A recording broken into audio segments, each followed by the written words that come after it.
Here now, and we're live. So, hello everybody. This is Friday the 15th of May. You all know me, David Evans. Don't worry, it's not freezing in Bangor. I have a hat on me to promote the championship. This is our championship attire, which I like to show off and encourage people to see and purchase. It's all available through Blackwater Graphics. So there's a wee punt put in there. Somewhat different tonight. Usually, my plans for tonight by now at 8:30, I would have been in the process of loading the Jeep. Possibly washing Betsy. Maybe Betsy's already loaded, who knows. Because don't forget, tomorrow we should all have been at Kirkeston for the Larne Sprint. So, bit of a distance. These things happen. COVID-19 has done lots for us, unfortunately. Usually, you all know my famous Pitlane walks, where I go and just jump on some unsuspecting person who happens to be walking past. Dear knows what I'll say to them whenever it comes to mind. It's usually dodgy, to say the least. But it's all a bit of crack. So, with that in mind, my great wife had this great idea many months ago. I'll tell you the story of this. Joanne had this great idea when the start of it all happened, that why don't we go online and do some live interviews. Well, I boo-hooed it and didn't think much of it. Didn't know how to do it. Davey Gibson, another good friend of mine, was winding me up last Saturday morning in fact. There was a few banter emails going backwards and forwards, or videos through WhatsApp, none of which are repeatable on the page. And through that conversation between him and Joanne and I, we dreamt up the idea to do this, which is where it's all come from. So, of course, when we mentioned it last week, the first interview was with Jared, who was a brilliant sport. Jared, I felt sorry for him last week. He spent about two and a half hours on Tuesday afternoon, Tuesday night, trying to get this working. The technology we wanted to use didn't work, so we've revised it.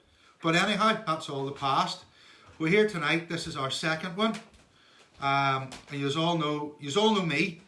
Tonight's live interview is with John Donnelly, who many of you will know from round the paddock. John has been an avid sprint and hill climb supporter since as long as I've been at the discipline, both spectating and more recently attempting to drive. So what I'll do now is I'll pass across to John, and I'll ask John to formally introduce himself, because he'll do it better than I will. So John, please say hello and introduce yourself. Right, David. John Donnelly from Barra. That's in Tyrone, for those who don't know. 60 something. Yeah, it's been about longer than you have, David. But no, it's I've been doing. My first event was in 1984. I had an involvement in motorsport from probably about 75. Right. When I took up employment initially, it was British Telecom. I was a telephone engineer. Okay, yeah. And in the telephone exchange in Oma at the time, it so happened that the timekeeping team for the hill climbs and sprints were actually all telephone engineers working out of the telephone exchange in Oma. So I joined the team for our local event, which was Saint Finn Hill Climb, which was the last year it actually ran. I'm pretty sure it was 75, and the rot set in from there. Then I joined the team as a timekeeper. Yeah. So I was a timekeeper for probably at the hills and sprints for the next 4 or 5 years, but then at rallies then for some years after that as well. We were doing events all over Ireland, but we did all the hills and sprints in the north. Some of the hills don't run anymore. Right, yeah. But yeah, that's how it all started. Brilliant. At one of the hills, which was actually Eagles Rock, Yeah. I had an opportunity to drive someone's car back down the hill whenever the event was over. It was a Mini, a short stroke. It was a steel Mini. Right. And I just couldn't believe, how the thing went. So then that started that ball rolling. Then it went from there. There must be something about BT and Oma, because if I'm not mistaken, that's where Mr. Gary Milligan was working as well. BT down in Oma direction. Well, the guy works for I'm saying NIE. I always knew it as the electric board. There were a lot of people from NIE and BT. The thing about the timekeeping back then was we're spoiled now. Technology now means that a lot of things are computer based and internet based or whatever. Yeah. But back then, whenever we went to an event, we would have went to timekeep at a hill. You had a big roll of wire which was rolled out from the top of the hill to the bottom of the hill. Yeah. You had portable telephones which were teed onto the line, at various intervals. Yeah. You had, center point or hairpin or whatever. So everything was done over that telephone line. It helped that telecoms-based people just had access to that kind of stuff and kind of knew the technology of the day. Like whenever I started, there wasn't a beam at the start line except at Craig Antlet. There was a device, it was known as the shoe. It was like a long shaft with something about the size of a plate on the end of it. Right, and in the middle of that plate, there was a button. So whenever the undriven wheel of the car drove over it at the start line, that started the clock. Right. Except if it was a four-wheel drive car, where it usually shot out the back of the car somewhere. So you cheated then. What you did was you put your foot on it. Yeah. And whenever the guy started to move, you just stepped on the thing and that switched the clock on. Right, yeah. It was sort of a go around it. You had to do that. Brilliant. But there weren't many four-wheel drive cars then, so it didn't much matter. Oh, no, but still there'd have been a few. Well, what car do you drive nowadays? What's your car now?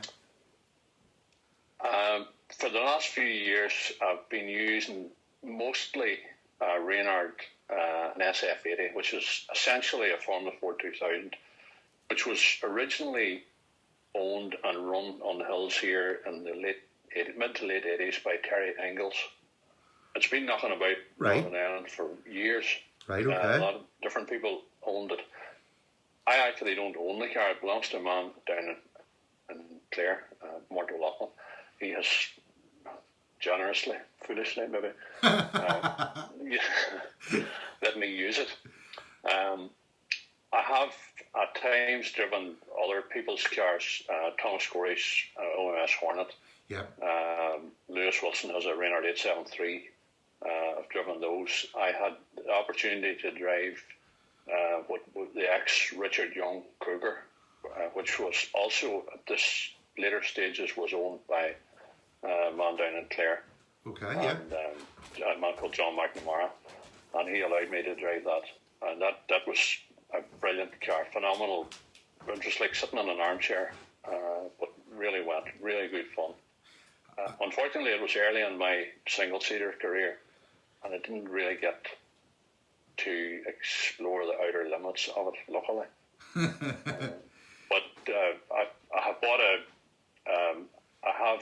I've never actually hardly competed in a car which I owned, other than the first Mini which I had. Right. But I have bought a Pitlane, an MP62 Pitlane, which I should have had out at the last sprint.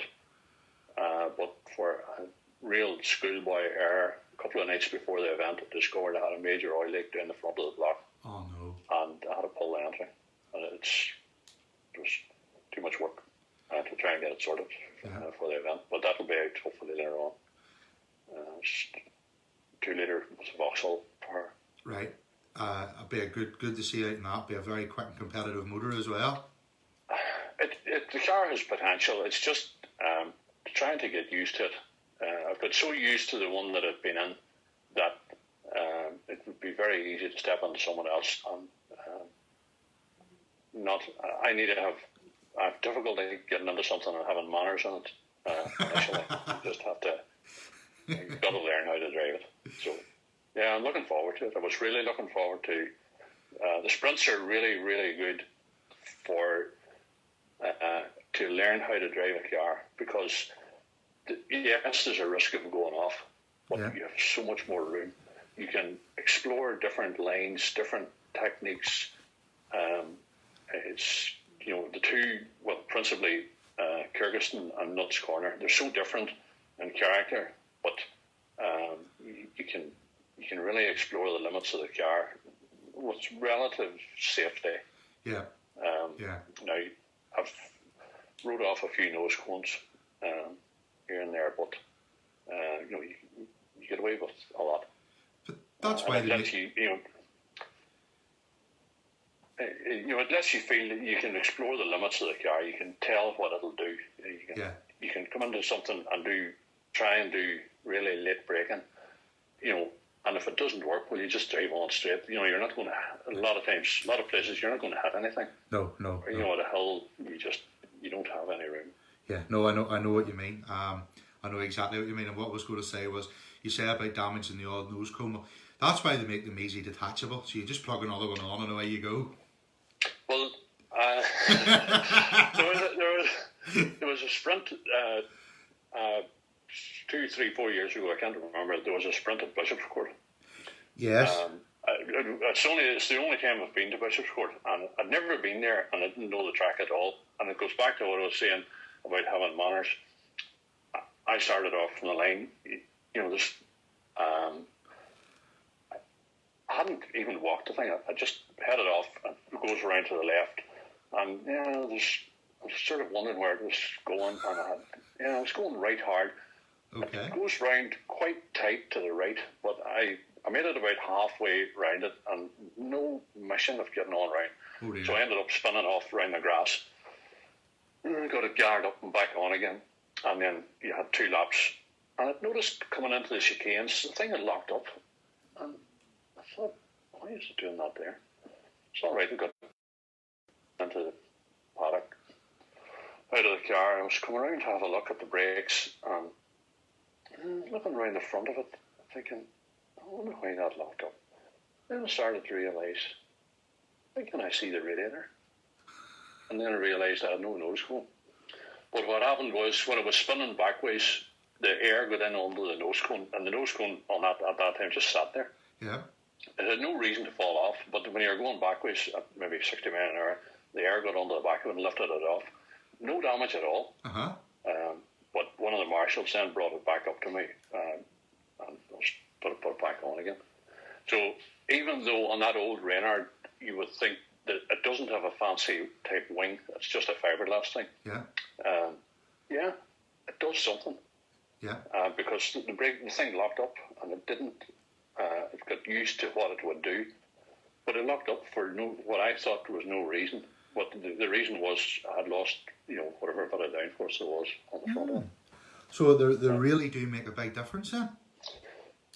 Well, I'm about to find that out now with the Pitlane, because it's a car that has working aerodynamics, and I was hoping that this year would have been a year to learn how to trim things, how to obviously there's a big difference in going to Kyrgyzstan or going to a tight hill, where Kyrgyzstan aerodynamics will come into play significantly. If you have a car that's got the proper bits on it, where at some of the hills it probably doesn't much matter. You're not going hard enough, and the thing, they're too bumpy or whatever. The aerodynamics don't get the same chance to work. Hopefully we'll get out before the end of the year. Hopefully so. Well, what was your first competition car then, John? The first car that I competed in was a Mini. I bought it in 1983, Right. from a man called Bill Quinn of Manx Racing. You'll notice on a couple of the minis, you'll see reference to Manx Racing. Well, Bill is now retired and lives in the Isle of Man, but I bought the mini from him. It was one that it ended up in Jim McClement's hands. Jim McClements, I think, wrote it off with Kirguson. Yeah. He had bought it, and it had a KED 16 valve engine in it, but I previously owned that. It was actually a Ralt RT1 tub, which had been widened out, and then like a half a mini body shell set on top of it. Right, okay. But I had an 8-port short stroke mini engine that I built myself. I had that on it. So I used that 84, 85, 86. I did the hill climb and the sprint championship Right. back then. And then I sold it to buy a single-seater. Yeah. Instead of that, I bought a rolling road. Okay. That then life took another, a twist, a turn in another direction. Yeah. I ended up working at other people's cars to the extent that there was just no time to compete. Yeah, yeah. That white Reynard that I've been driving, I actually bought it from a friend of mine, and it sat in my garage in bits for about 4 years. Right. And I realised then that it's never going to happen. So I sold it on then through Thomas Corey, a friend of mine, negotiated the sale of it to Mort O'Loughlin down in Clare. Huh. And Mort then was generous enough to basically give it back to me to use it. Right. Yeah. He said it, well, he has a long history in motorsport and likes to see cars used, not sitting there. I would agree. So, but the mini was really, really good. It looked like a Maguire, for all intents and purposes. It was a Maguire mini. It had all Maguire panels on it, but it was actually an aluminium monocoque tub. It had the advantage that it was about 4 inches longer than a mini, so it was really good over bumps. It soaked the bumps well. Right. Maybe a wee bit heavier than a Maguire, but that doesn't much matter. But yeah, that was the first one. Well, spec-wise, it sounds like it would have been a very quick and well-handling car with that setup and a good 8-port mini head in it. No, it would have been a very quick motor. It was quite a good going car. I always had a bit of a problem with it at higher revs. It was never right, but the problem was it needed to go on a rolling road to get that tuned out of it. Yeah. The problem at that time was there weren't very many rolling roads about. True. Yeah. I think Jim Torrance in Ballymena had one, but he didn't do a lot of work like that for people. He used it for his own stuff. Yeah. And there was one down in Mullingar, Morgan Dempsey had one, but apart from that, that was pretty much it. So the one I bought it. Richard Dillon had the same idea some years previously and had bought a rolling road and was sitting in his workshop, and I ended up buying it. Right. But then I didn't have a car to put it on, or to put on it. So it was years and years then before I had, I did compete occasionally in rallies, and a friend of mine had a Manta 400, and I've been out, I've done 3 or 4 events in it, and I've done other sporadic things. Yeah. I've driven rallycross cars in other events. I've never actually done rallycross. A lot of things I would have liked to have done, but sometimes you just can't afford them. Yeah, no, I know what you mean. That was always the way it was. Yeah, yeah. The single seaters, I was very, very lucky that I was kind of forced back into that Reynard. I'd never driven a single seater at all. And Mort got me out on that. And it went from there. But probably now about 8 or 9 years back, competing again in that single seater. Yeah, well, that's what everybody now knows you in, is a single-seater. You're sort of synonymous with that car. What I'm going to ask is, what is your favourite event and why? It might be a more difficult one when you've done so many different events. Well, the favourite event, it has to be Castle. That seems to be a common trend with people. Everybody loves Castle. Well, the why bit of it, 2 or 3 parts to that. The hill itself, it's you can really let the thing at it. Uh-huh. There are very technical bits on it, but it really suits me. You know, you can unleash brute force and ignorance on it, and that always worked for me. It's very fast. It's tricky, but it's very fast. But the thrill on it is much better than the other events. I enjoy all the events. Yeah. There's none of them that I don't like. But Carncast, the hill is so good. It's so long, and you just get such a throw at it. The other part of it is the organisation. You know, second to none. The atmosphere at it is really good. I suppose the fact that it's a 2-day event and people are there for a bit longer, it's just good crack. There's been a couple of years there where, you know, conditions have went against everybody. Yeah. Nothing you can do with that. Every effort is made to make the thing work, and it generally does. That's the one that would be my favourite. Brilliant. There are lots of others that I like as well. Yeah. The sprints, yeah, I like the sprints. I didn't do many sprints the last year I was out because I just couldn't afford to. I was doing the Northern Hill Climb Championship and the Southern Hill Climb Championship. Okay. Yeah. I just couldn't afford to do it all. Yeah. But the sprints, I like, you know, when you go to like Nuts Corner and that white car, it's very physical. You can really let her at it and give it plenty of grief. And that's, yeah, I really like that. Some of the best runs that I've had at Nuts Corner has actually been in the wet on slicks. Yes. So much fun. Yes. But yeah.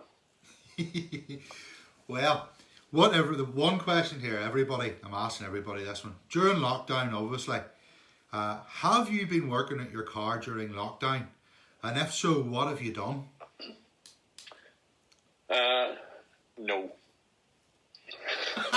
You're a bit like me then. Right. Well, the couple of days before the 2-day sprint, Yeah. I found that oil leak, and I was disgusted because it was a real schoolboy error. It shouldn't have happened. I've built enough engines to know, one of the things that I really prided myself on, when an engine went away to somebody, you put it in, it didn't leak. Yeah. You didn't have to change a gasket or do anything until the next rebuild. I made a real fundamental error checking something on that. So anyway, I was disgusted with myself and the car to an extent. So it just sat there. Since the lockdown, I work in engineering and manufacturing. We were closed for 3 weeks. We've been back now for a couple of weeks. Yeah. But I have so many other projects and other things in the garage, and I did get a lot of stuff cleared up. But no, my car is sitting with nothing done to it. Kathy's car is sitting with nothing done to it. Thomas's car is sitting with nothing done to it. Although he was going to compete this year in the Reynard, and Lewis Wilson's car is also sitting partly built. Right. Yeah, need to get the finger out. Oh dear. Well, tell me, this might be an interesting one for you too. What would be your most memorable moment in motorsport? Probably winning the Drumhork Hill Climb 2 or 3 years ago. It's the first event. Yeah. That I hope not the only, but it's the first event that I've actually won. It's memorable for a couple of reasons. Well, it wasn't really,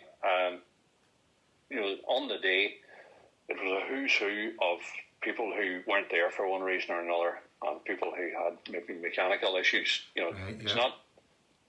There were a few. It wasn't a particularly quick run, but it was the quickest on the day, which means that you get the trophy. Yeah. The other memorable part of it is having to go up and lift that trophy and say a few words. Yeah. I'd be happy enough finishing second. It's Yeah. That's one of the downsides. Well, it's fine for people who. There are some people who are eloquent, and it comes naturally to them to speak and do whatever, and thank everybody, and not forget anybody. But it's not the case for everybody. No, I know what you mean. You know what you mean. And believe it or not, I'm not great when it comes to speaking to people either. Although it's hard to believe sometimes. Who would your motorsport idol be? Never really had any idols. There are a lot of people in sport generally, who you would respect for what they're doing, either their skill level, or sometimes it's in the face of adversity, maybe financial adversity, or whatever. Can't really ever say that I had idols. Right. There are different people. You really respect them, maybe over and above for those reasons. Some reason, maybe people who are plugging away at the thing, maybe not finishing events, maybe finishing way down the field, but they keep on doing it. They like it, and they keep on doing it. Yeah. You kind of respect that. Yeah. They may not ever.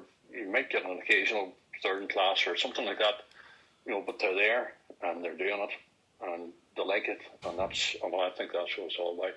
Very much so. It's all about the enjoyment factor. Yeah. There's no doubt about that.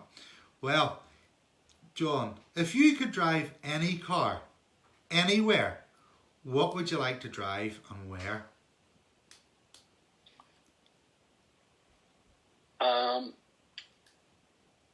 Probably have to be a Gould or a Pilbeam or something like that with a Judd in it. Right. When you get up to 500, 600, 700 brake, we've seen at Kyrgyzstan in the British Sprint round. It's absolutely phenomenal. What those bigger cars can do. I've driven rallycross cars with like 600 brake, 4-wheel drive, 600, on the loose, and the feeling in those is it's awesome. It's really good. Just they're a wee bit unattainable for most people. I've been lucky that I've been working at them, maybe rebuilding engines or working at them, and I've had the opportunity to drive them, test them, or do whatever, and it is phenomenal.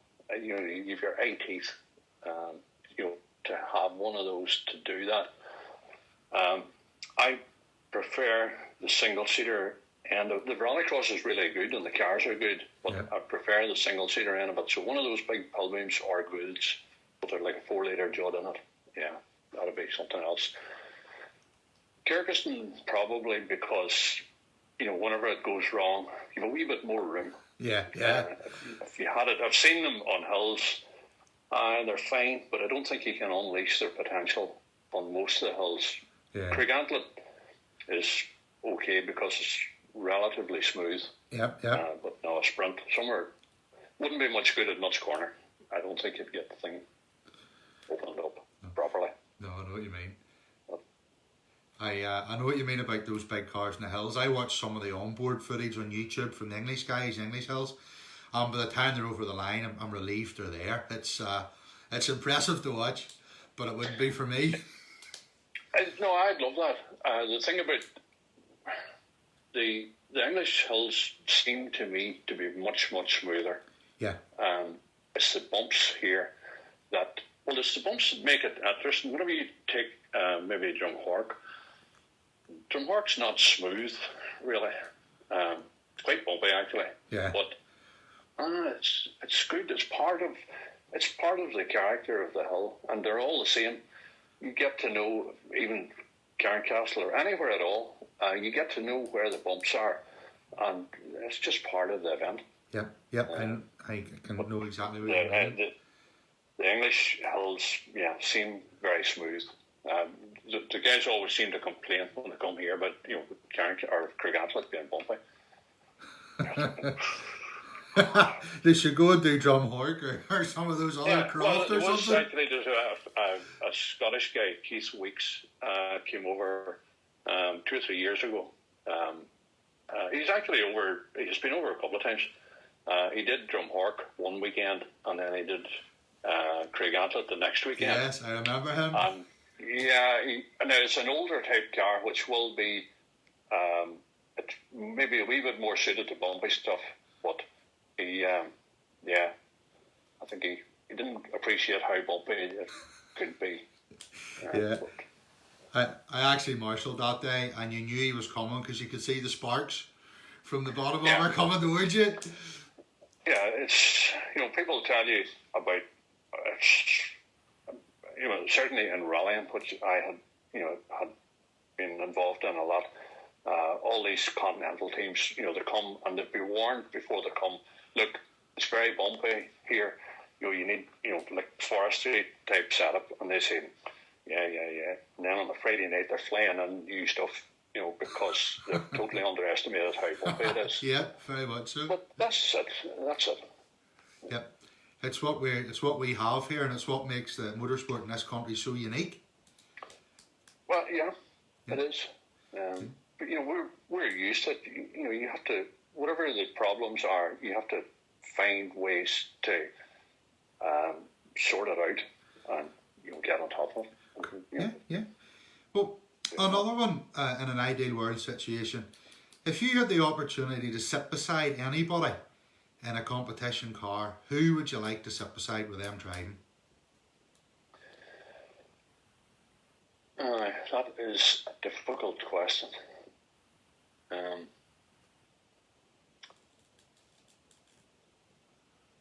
One person that comes to mind, unfortunately, it's tragically not going to happen, would have been Simon McKinley. Yeah. Because whilst I knew Simon, the level of skill that he had, how he could keep a car actually still on the road, and he carried speed round corners, something unbelievable. That would have been. I can't think of anybody else that I would like. I have navigated. I've done quite a bit of navigating with a whole lot of different people. Yeah. So I've sat beside. I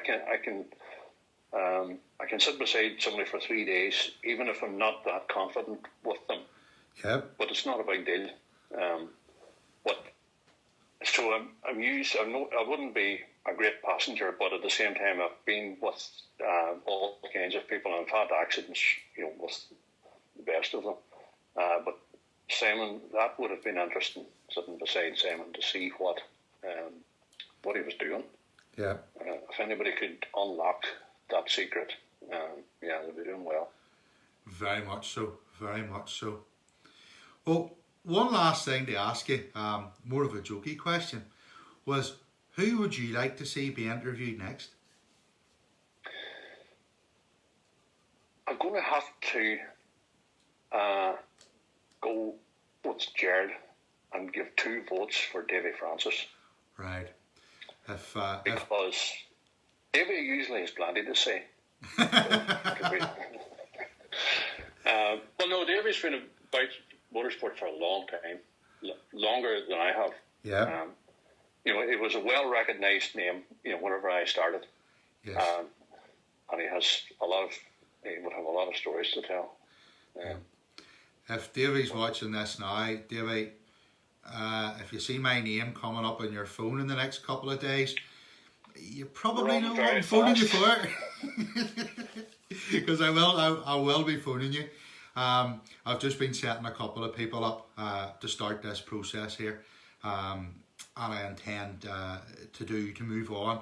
Like, there's 2 of you now I've asked for Davy, so I'll have to give Davy a wee shout maybe in the morning or over the weekend, see what he says.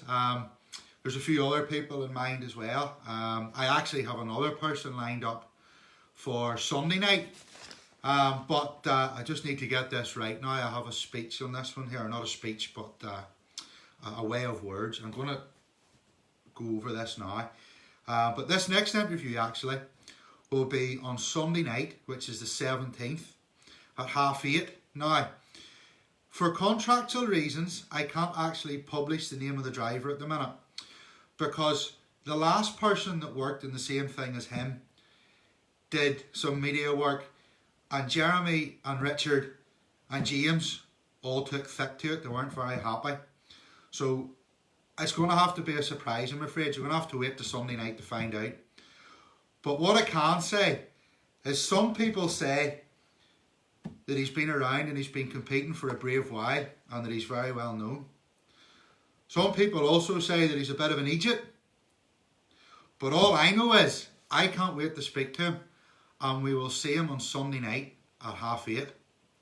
So tune in on Sunday night to find out who our next guest is. So there's a wee lead in. The next one will be on Sunday night. John, I'm going to call it there. Between us, I think it's been really good. I've really enjoyed talking to you tonight. It's been a real pleasure and really enjoyable. I just want to thank you once again for tuning in and doing this with me. No problem. I really greatly appreciate it. It's been good. Good. What I'm going to do now is just bear with me. I'm going to upload this onto Facebook. So just bear with me 1 wee second, John, and I will do this now, if I can remember how this is done. So bear with me. Sorry for those of you that can see nothing but the top of my head.